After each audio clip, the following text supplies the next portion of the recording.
आपल्या जिल्ह्याचे मंत्री आणि माझे बंधू आदरणीय आमदार सावकारी साहेब, SP साहेब, खान साहेब, तहसीलदार साहेब ज्यांनी हा कार्यक्रम आयोजित केला आहे, सुराणा ग्रुप आणि समोर बसलेले माझे बंधू भगिनी आणि मित्रांनो, तर म्हटलं तर माझ्या पूर्वीच्या वक्त्यांनी आणि संजीव म्हणजे इंजिनियर आहेत, SP साहेब MBBS यांनी 12वी पास आहे, त्यामुळे त्यांचे प्रत्येकाचे वेगळे वेगळे अनुभव आहे, माझे पण अनुभव आहे. मी SP सरांना सांगत होतो की साहेब नोकरी सगळीकडे आहे, पण नोकरी करण्याची जाणत नाही. माझा राग आला तरी चालेल, मला काही मत भुसपालमध्ये मागायला यायचं नाही. पण विरोधाचा भाग सोडा, नोकरी आहे पण करण्याची मानसिकता नाही आहे. सध्याची मानसिकता काय आहे? नोकरी आहे तो छोकरी आहे. ही जी मानसिकता आपल्या डोक्यामध्ये घुसलेली आहे. आपला मराठी माणूस हा काय विचार करतो, मला नोकरी, 10/10ची खोली, झालं माझं सगळं. गाडी गमक, मोटरसायकल, शनिवार रविवारी बायको बरोबर पिक्चर, थोडासा नाश्ता जेवण करतो. ही आपली छोटीशी गरज आहे. पण आपल्या मनामध्ये हा विषय नसतो की मी नोकरी करणार नाही, नोकरी करायला लावेल.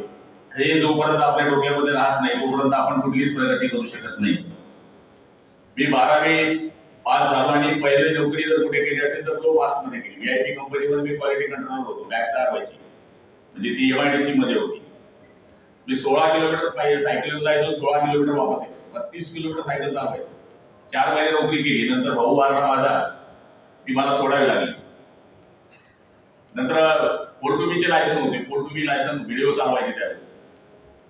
त्यावेळेस मी व्हिडिओचा धंदा केला 5 वर्ष, त्याच्यावर माझं घर चाललं. आणि नंतर मग ही शिवसेना आली गावामध्ये. नंतर या लायसन मध्ये घुसलो इकडे.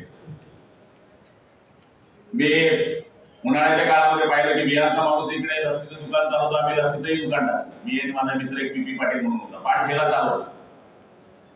हे सगळं केलं, पण त्याची शरम नाही ठेवली. माणसाने फक्त चोरीची शरम ठेवावी, बाकी कुठल्या गोष्टीची शरम ठेवता कामा नये. मला SP साहेबांचं एक वाक्य खूप आवडलं. मी येता येता ते ऐकत होतो की मला 10,000ची नोकरी नको, मला ही स्कूलची पाहिजे. आता आमच्याकडे बंधनमध्ये मी येताना तर कसे सांगतात, तो पांढरा ड्रेस मला पोलीस पाहिजे, म्हणजे का पाहिजे हो तिथं. मग आम्ही साहेबांना त्रास देतो, तू सिटी में बैठा होता, मला LCBs पाहिजे, मला अमुकच पोलीस स्टेशन पाहिजे. म्हणजे नोकरी मिळाल्यानंतर सुद्धा काही लोकांना समाधान नाहीये. त्यामुळे रोजगार मिळाव्याचं उद्दिष्ट हे किती साध्य होतं याच्यापेक्षा आपण किती साध्य करून घेतात याला महत्व आहे. त्यांनी आपल्याकडे दालन उघडे केलेले आहेत.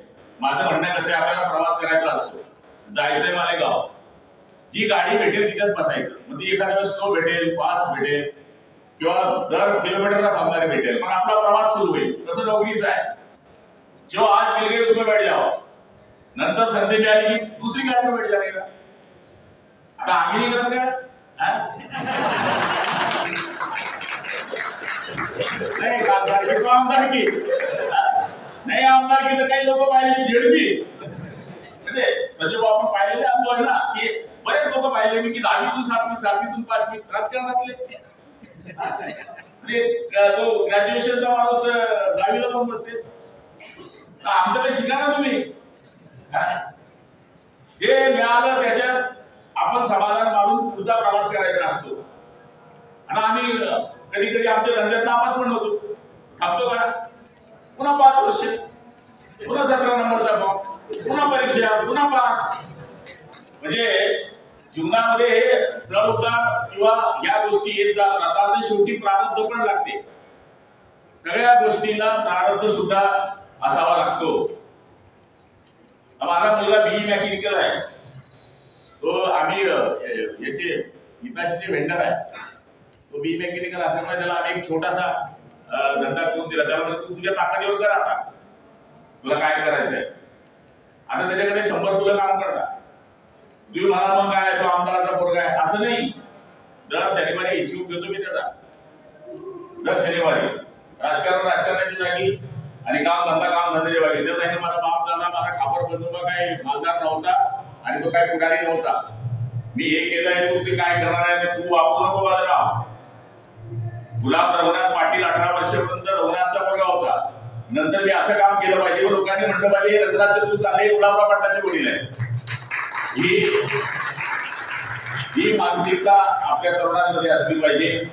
आणि संजीव बोले सांगितलं ते उत्तर द्यायचं, एखादा कुठे बोलत होता फास्ट द्यायचं उत्तर, असा अडकणारा माणूस. आता आम्ही आमच्याकडे एक आमदार होते, ते गावात जाऊन सांगायचे मी पाण्याची टाकी बनवली पाळतीला, भाषण कुठे असायचं साडव्याला, 16,87,123 रुपये 27 पैसे. आता पाळतीवाला साडव्याला जातील, साडव्याला पाळतीला जात नाही. लोकांना वाटतं का अभ्यास काय बोलतो हा. म्हणजे उत्तर देण्यामध्ये आणि भाषणामध्ये एवढा तो पटाक होता की खोटं किती बोलायचं आणि किती पद्धतशीर बोलायचं. लोकांना वाटतं किती अभ्यास आहे या माणसाचा. तर ती इंटरव्ह्यू करत असताना आपण ज्यावेळेस रात्री मनन करतो, मी नाटकात पण काम करतो, एकच वेळेस स्क्रिप्ट वाचायची.